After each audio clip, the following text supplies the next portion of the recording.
नमस्कार। खुल्लम खुल्ला news, views और रिव्यूज़ के इस संस्करण में आपका स्वागत है। पहले दो साल पहले मैं फ़िल्मों की समीक्षा लिखता था और स्वयं के वेबसाइट पे और अपने ब्लॉग साइट पे उस समीक्षा को मैं डालता था और लोग बड़े बड़े चाव से उन समीक्षाओं को पढ़ते थे। इमरजेंसी के बारे में बहुत उत्सुक था, मैं इस फ़िल्म को देखना चाहता था क्योंकि ये फ़िल्म उस काल का चित्रण करने वाली बताई गई थी जिस काल से मैं होकर स्वयं गुजरा हूँ और मैं उसका भोगी रहा हूँ। तो मैं बहुत उत्सुक था और मैं फिल्म का पहला शो ही देखने के लिए मैं सिनेमा हॉल में गया और आ, मैं चाहता था कि फिल्म अच्छी बनी हो और उसके बारे में प्रचार किया जाए और लोग इस फिल्म को देखें। लेकिन फिल्म देखने के बाद मेरे मन में बड़ा विषाद उत्पन्न हुआ।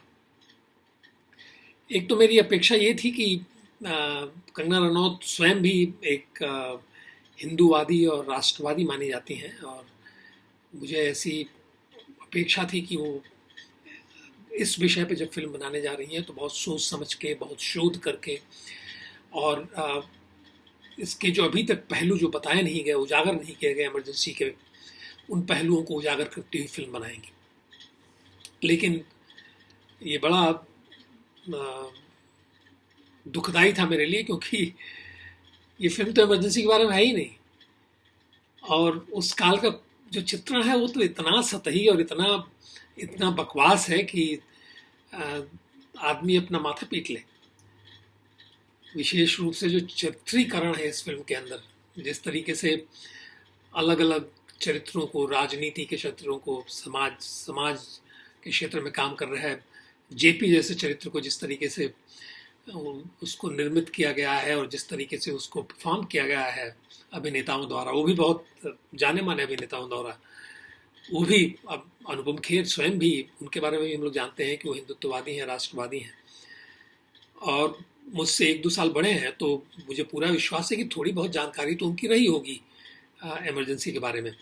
वो एनएसडी से आते हैं, एनएसडी के ही कलाकारों को लेके एक फिल्म बनी थी किस्सा कुर्सी का, जिसको गुरुदत्त के भाई आत्माराम जी ने बनाया था और उस फिल्म को, उसके नेगेटिव को इमरजेंसी के दौरान जला दिया गया। उस फिल्म पे प्रतिबंध जो लगा वो तो अलग था। उस फिल्म में अनुपम खेर जहाँ से आते हैं, राष्ट्रीय नाट्य विद्यालय, उस फिल्म के बड़े प्रसिद्ध कलाकारों ने उस फिल्म में काम किया था और उस फिल्म को जला दिया गया। तो मुझे थोड़ी बहुत अपेक्षा ये थी कि अनुपम खेर जैसे जो अभिनेता हैं वो जानते होंगे इमरजेंसी के बारे में और कम से कम वो अगर इस प्रकल्प से जुड़े हैं तो इसमें वो कुछ गलतियां नहीं होने देंगे। वो कम से कम बताएंगे फिल्म के निर्माता को, उसके निर्देशक को, लेखिका को और उसकी मुख्य किरदार निभा रही अभिनेत्री को ये बताएंगे और कंगना रनौत उनके मित्र हैं, उनको बताएं कि भाई ये गलत है, उसको सही करो। जैसा कि मैंने पहले भी कहा कि ये फिल्म आपातकाल के ऊपर तो है ही नहीं। अब मान लीजिए आप कोई भी फिल्म बनाने जा रहे हैं आपातकाल के ऊपर, तो उस फिल्म में क्या हो सकता था, उस फिल्म की कथा में क्या कहा जा सकता था। एक तो आपातकाल के पृष्ठभूमि के बारे में उसमें चर्चा हो सकती थी, उसमें आपातकाल में जो कुछ भी घटा उसके बारे में चर्चा हो सकती थी, फिर आपातकाल के अंत के ऊपर चर्चा हो सकती थी। तो कोई भी कथा अगर आपातकाल को लेकर कही जा रही है तो उसका जो स्ट्रक्चर है, उसका जो ढांचा है वो बड़ा स्पष्ट था सबके सामने। कोई भी कथाकार होगा, कहानीकार होगा, वो बड़े आराम से इस ढांचे के ऊपर अपनी पूरी की पूरी पटकथा लिख सकता था। और ये इंदिरा गांधी की जीवनी के ऊपर बनाई गई फिल्म है। इस फिल्म का नाम इमरजेंसी तो होना ही नहीं चाहिए था। कहीं किसी फिल्म समीक्षक को मैं सुन रहा था, उसने कहा कि इस फिल्म का नाम तो इंदिरा गांधी होना चाहिए था। सही बात थी, इस फिल्म का नाम इंदिरा गांधी होना चाहिए था। और इंदिरा गांधी की ये ऐसी जीवनी नहीं है जिसको हम प्रामाणिक कह सकें। ये जीवनी जिसने लिखी है और जिस आधार पर ये फिल्म बनाई गई है वो जीवनी पुपिल जयकर ने लिखी। ये नेहरू गांधी परिवार का अंग रही है एक तरीके से देखा जाए तो। ये इस देश की कल्चरल जारीना मानी जाती थी नेहरू गांधी शासन के दौरान। ये इंदिरा गांधी के बहुत नज़दीकी थी, निकट थी और ये जीवनी उन्होंने इंदिरा गांधी की मृत्यु के बाद लिखा। और उस समय भी जिन लोगों ने थोड़े बहुत उसके अंश पढ़े और जाने, उनको पता था कि इस जीवनी को लिखने का कारण क्या था। इसका कारण यही था कि शुद्ध रूप से पर्दा डालना था। इंदिरा गांधी को एक बहुत ही अच्छे चरित्र के तौर पे उनको प्रस्तुत करना था, यही जीवनी का उद्देश्य था। और उसके लिए बलि का बकरा कौन बनाया गया इस जीवनी में, तो संजय गांधी बनाया गया। और आज भी कई मूर्ख ऐसे लोग हैं जिनसे मैं मिला हूं जो ये मान के चलते हैं कि आपातकाल जो है वो संजय गांधी के कारण लगा। इससे बड़ी मूर्खता क्या हो सकती है। इंदिरा गांधी संजय गांधी से प्रभावित हो जाते। संजय गांधी जिनकी कोई राजनीतिक समझ नहीं थी उस समय, राजनीति के क्षेत्र में उस व्यक्ति का कोई हस्तक्षेप नहीं था, उससे प्रभावित हो जाती।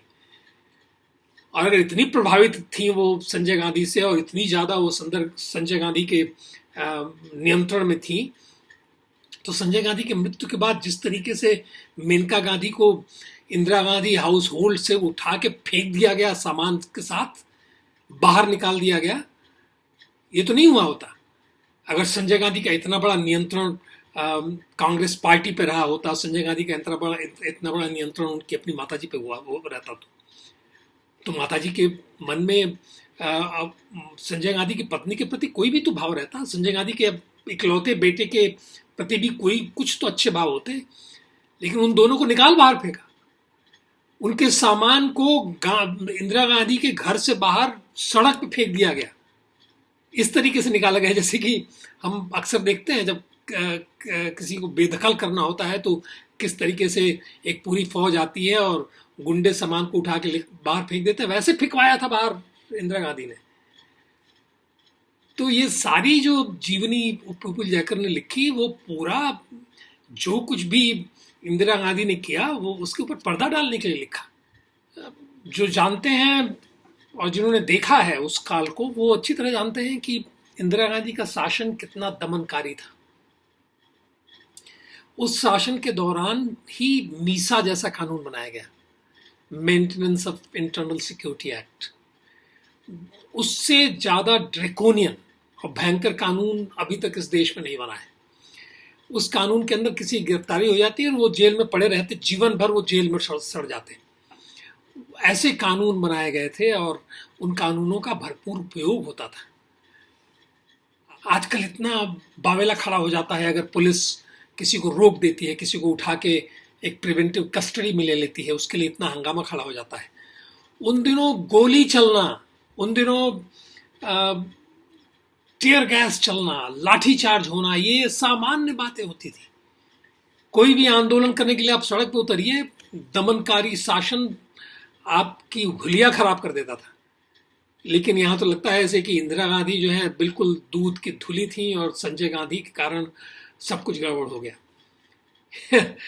यहाँ पता नहीं प्रफुल्ल जयकर ने किस तरीके से दर्शाया है इंदिरा गांधी की मनस्थिति को, लेकिन इस फिल्म के अंदर तो ऐसा लगता है जैसे कि इंदिरा गांधी स्किज़ोफ्रेनिया से पीड़ित थी, बीमार थी। उस बीमारी के कारण इमरजेंसी लग गई, उस बीमारी के कारण सारे अन्याय और अत्याचार हुए। इस तरीके से इस फिल्म के अंदर दर्शाया गया है। तो पूरी तरह से एक जो इतिहास का वो चरित्र जिसके बारे में हम पूरे दावे के साथ कह सकते हैं कि वो एक तानाशाही चरित्र था, जो एक अथॉरिटेरियन रूल जिसने स्थापित किया हुआ था अपनी पार्टी के अंदर भी, और सरकार भी जो है वो अथॉरिटेरियन थी। उस चरित्र के गुनाहों पे पर्दा डालने का काम प्रफुल्ल जयकर कर रही थी जब वो इंदिरा गांधी की जीवनी लिख रही थी। तो ये सबको पता था, सब लोग जानते थे इसके बारे में, फिर भी उसी कथा को आधार बनाकर इस फिल्म को बनाया गया। लेकिन सबसे बड़े दुख की बात यह है कि जब इमरजेंसी के नाम पे इस फिल्म को आपने बनाया है तो कम से कम इमरजेंसी में जो कुछ भी हुआ उसका तो सही चित्रण कर दीजिए। जब हजारों लाखों लोग जेल के अंदर डाल दिए गए जिनको पता ही नहीं था कि कभी वो जेल से बाहर निकलेंगे, राजनीतिक दलों के बड़े नेताओं को जो जेल में डाला गया वो तो डाला गया, और विशेष रूप से जो समाजवादी राजनीति से जुड़े लोग थे या जो कांग्रेस ओ से जुड़े हुए लोग थे, वहां केवल नेता ही जेल में गए। लेकिन राष्ट्रीय स्वयंसेवक संघ के कार्यकर्ताओं को जेल में डाला गया। और फिल्म में जैसे बताया गया है कि चुनाव की घोषणा के साथ ही इमरजेंसी हटा दी गई, गलत है। इमरजेंसी चुनाव खत्म होने के बाद, जनता पार्टी की जीत के बाद फिर इमरजेंसी आपातकाल को हटाया गया। तब तक राष्ट्रीय स्वयंसेवक संघ के वो हजारों कार्यकर्ता जेल में ही पड़े रहे।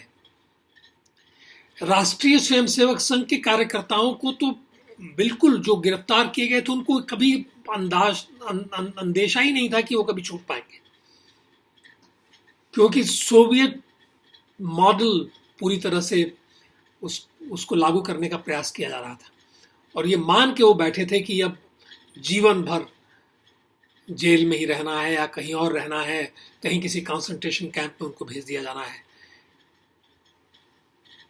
उन परिस्थितियों में भी अगर कोई उस पूरे लोकतंत्र की हत्या का विरोध करने के लिए लगातार निरंतर सत्याग्रह कोई करता रहा तो वो राष्ट्रीय स्वयंसेवक संघ के कार्यकर्ता थे।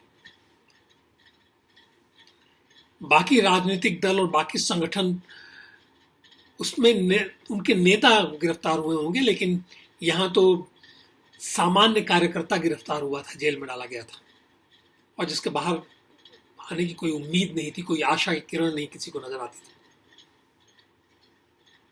और ये झूठ फैलाया गया कि इंदिरा गांधी जो है बहुत लोकतंत्र की पक्षधर थी, इसलिए उन्होंने चुनाव की घोषणा की।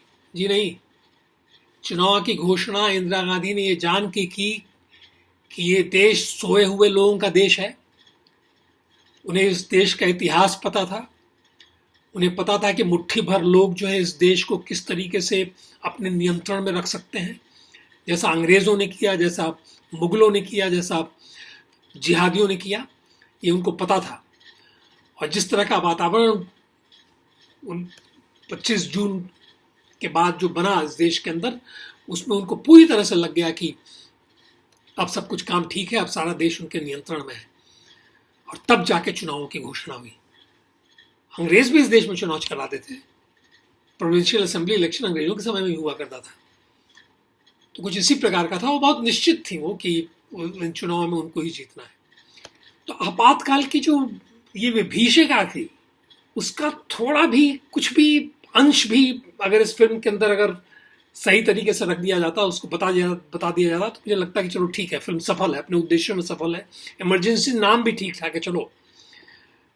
इंदिरा गांधी की जीवनी दिखाया, वो भी ठीक है, स्वीकार्य है, चलो। लेकिन उस विभीषिका का, उस आतंक का, उस भय के वातावरण का, उस पूरी परिस्थिति का लेश मात्र भी सही चित्रण नहीं हुआ है। जो कुछ भी हुआ वो पहले मधुर भंडारकर की फिल्म में भी वो सारी चीजें दिखाई जा चुकी थी, और वो भी बहुत ही घटिया और लचर तरीके से दिखाई गई थी। उसका सही स्वरूप किसी के समझ में नहीं आया। उसका जो उस वातावरण को सेंस नहीं किया होगा दर्शकों ने, जो उस समय हुआ करता था।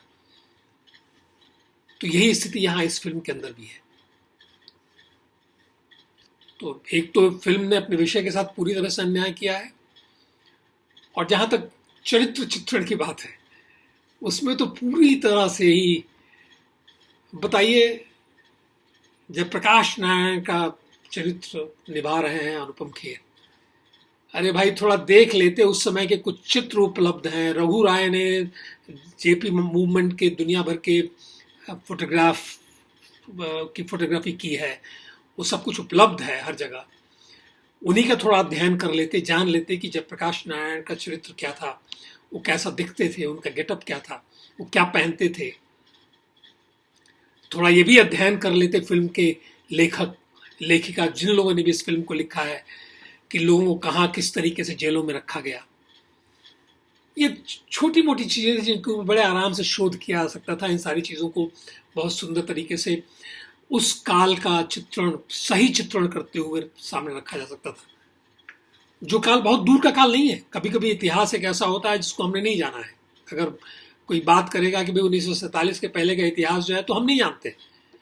जो लोग उस समय रहे होंगे वो अच्छी तरह से जानते होंगे, और अगर वो कभी देखते होंगे, अगर उन्होंने रिचर्ड एटनबरो की फिल्म देखी होती, तो वो कह सकते थे कि साहब ये सही है, ये गलत है। या फिर हमने वो ऐसे लोगों के मुंह से जो सुना, उससे भी एक आदमी अंदाजा लगा सकता था कि वो काल क्या रहा होगा 1947 में। और 1947 के बाद में कांग्रेस की सरकारों ने जिस तरीके से दमन चक्र चलाए, वो भी एक उदाहरण बता देते हैं हमारे लिए कि किस तरीके से पुलिस उन दिनों भी काम किया करती थी। इमरजेंसी से पहले की भी स्थिति, जो दमन चक्र की स्थिति थी, इमरजेंसी के दौरान जो कुछ हो रहा था, उसने भी हम लोगों को पूरा बता दिया कि 1947 से पहले अंग्रेजी शासन में क्या होता रहा होगा।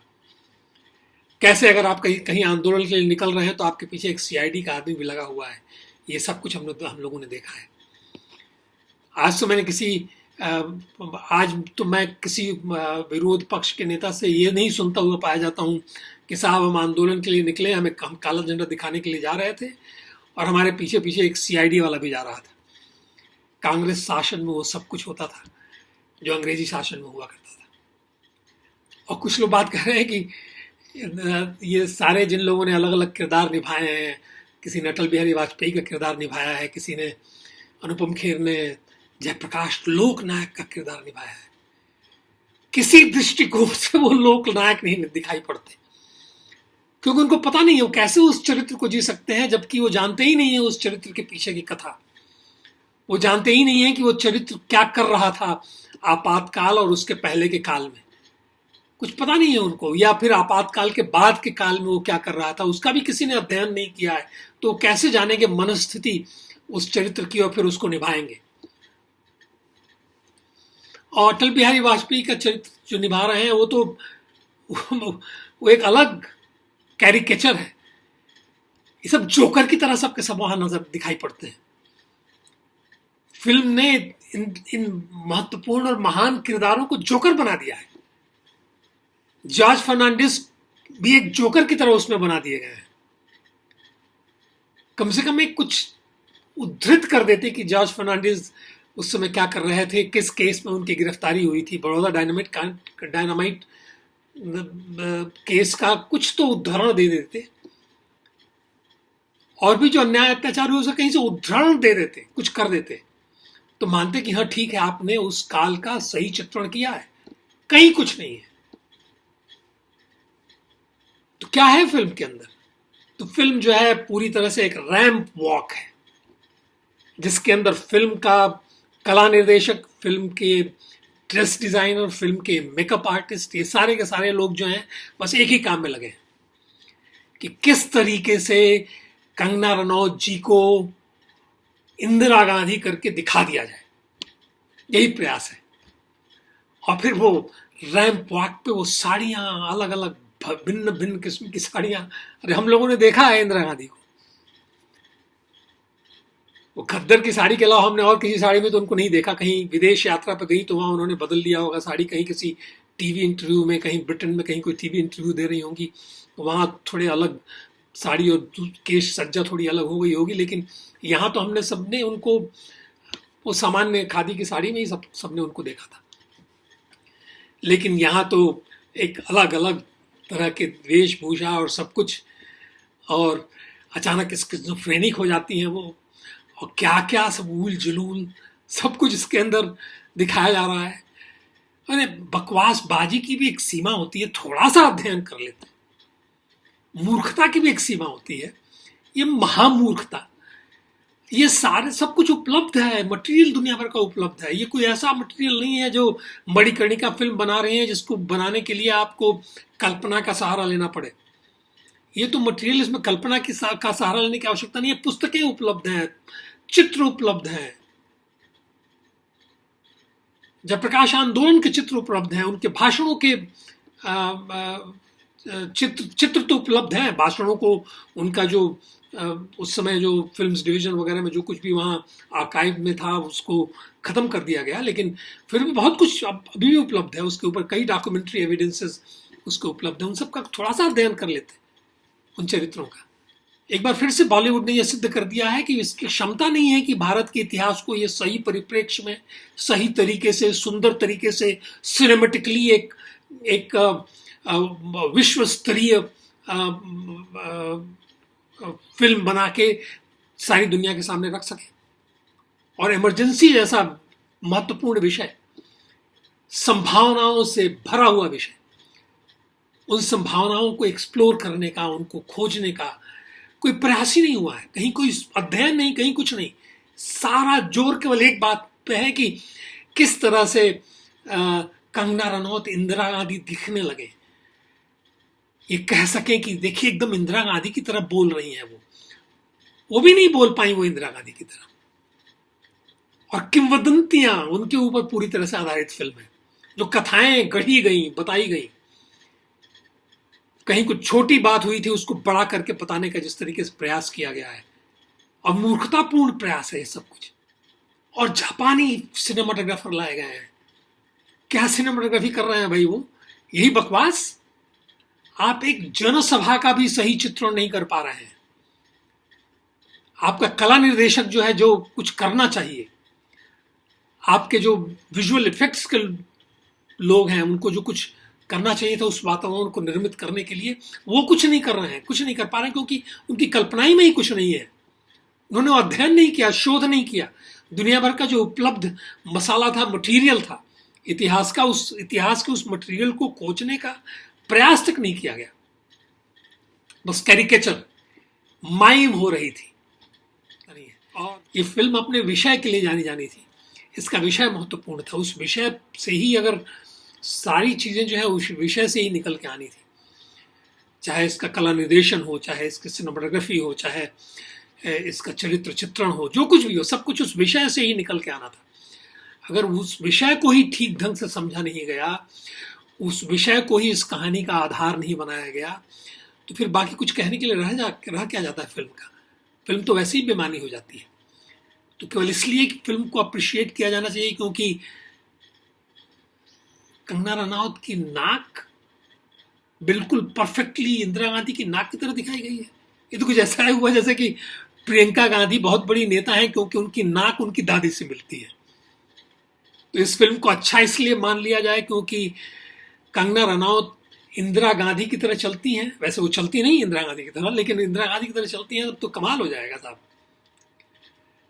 तो वो तो वही तर्क होगा कि प्रियंका गांधी की नाक और कंगना रनौत की नाक और कंगना रनौत की चाल और कंगना रनौत की साड़ियां और कंगना रनौत के डायलॉग, तो इसलिए अप्रिशिएट किया जाए क्या इस फिल्म को। सबसे बड़ा आश्चर्य मुझे इस बात का हो रहा है कि देवेंद्र फडणवीस जैसे लोग, अपने नितिन गडकरी जैसे लोग, ये सारे लोग ये फिल्म देख के आ रहे हैं और उसके बारे में अच्छी बातें कह रहे हैं। अरे भाई ठीक है, समर्थन करो, आपके दल की नेत्री हैं आजकल कंगना रनौत जी, लेकिन इस सीमा तक तो भी कुछ समर्थन न करो ना जहाँ पे लगे कि भाई ये शुद्ध रूप से तुम एक झूठा प्रचार कर रहे हो। ऐसा ना करो। संघ के अंदर अभी भी बहुत सारे लोग हैं जिन लोगों ने इमरजेंसी को जाना है, भुगता है। अगर आपके प्रचार के कारण वो जाकर फिल्म देखेंगे तो दुखी मन से ही वापस लौटेंगे। इसलिए मेरी अपनी धारणा है, मेरी अपनी राय है कि ये फिल्म देखने लायक नहीं है। फिल्म विधा के दृष्टि से भी ये बहुत बुरी तरह से निर्देशित, बहुत बुरी तरह से अभिनीत फिल्म है। और बाकी सारे पक्षों की बात मैं इसमें नहीं करना चाहता, उसमें करने लायक कुछ है भी नहीं। आपने, अगर आपके पास अच्छे टेक्नीशियन भी थे तो उनका भी आपने दुरुपयोग ही किया, उनका उपयोग नहीं किया। जैसे आपने विषय का दुरुपयोग किया है, वैसे आपने सब कुछ, जो कुछ भी सारी सुविधाएं आपको मिली थी, जो आपको धन मिला था, सब कुछ मिला था, उसका भी आपने दुरुपयोग ही किया। और पंजाब में इस फिल्म का जो विरोध हो रहा है वो भी बड़ा मूर्खाना है। एसजीपीसी के मूर्ख वो इस फिल्म का अनायासी विरोध कर रहे हैं। कहीं कुछ ऐसा नहीं है उस फिल्म में जिसके लिए उनको विरोध करने की आवश्यकता पड़े, लेकिन फिर भी सब चल रहा है। आपाधापी है। जो इस फिल्म का समर्थन कर रहे हैं वो भी उसी आपाधापी में इस फिल्म का समर्थन कर रहे हैं, जो इस फिल्म का विरोध कर रहे हैं वो भी उसी आपाधापी में इस फिल्म का विरोध कर रहे हैं। फिल्म बकवास है और अभी भी इमरजेंसी का जो विषय है उसको इन्होंने प्रेम्प्ट करने की कोशिश तो की है, लेकिन प्रेम्प्ट नहीं कर पाए। इस फिल्म को देख के तो आप बोर हो जाते हैं, लेकिन अगर सही माने में आपातकाल के ऊपर अगर एक प्रामाणिक फिल्म बने, सही शोध करके फिल्म बने, तो वो मनोरंजन भी करेगी, लोगों को बांध के भी रखेगी, और एक ऐसी फिल्म होगी जो संभवतः विश्व में जानी मानी जाएगी। वो इतना सुंदर और तगड़ा विषय है, लेकिन उसके लिए थोड़ा परिश्रम करना पड़ेगा, थोड़ा शोध करना पड़ेगा, थोड़ा सही तरीके से उसको लिखना होगा। अब ये जब होगा तब होगा, तब तक हम लोगों को यही बॉलीवुड के मूर्खों की मूर्खता जो है हम लोग सहते रहें। मैं तो नहीं सहता हूँ, बहुत देखता नहीं हूँ बॉलीवुड की फिल्में। अब आप सारे लोग सहते हैं, जाके देखते रहते हैं, तो आप लोग भोगते रहिए बॉलीवुड को, मैं तो नहीं भोगने वाला हूँ। मैं नहीं कहूँगा कि आप किसी को भी ये सलाह नहीं दूंगा कि जाके वो फिल्म देखें।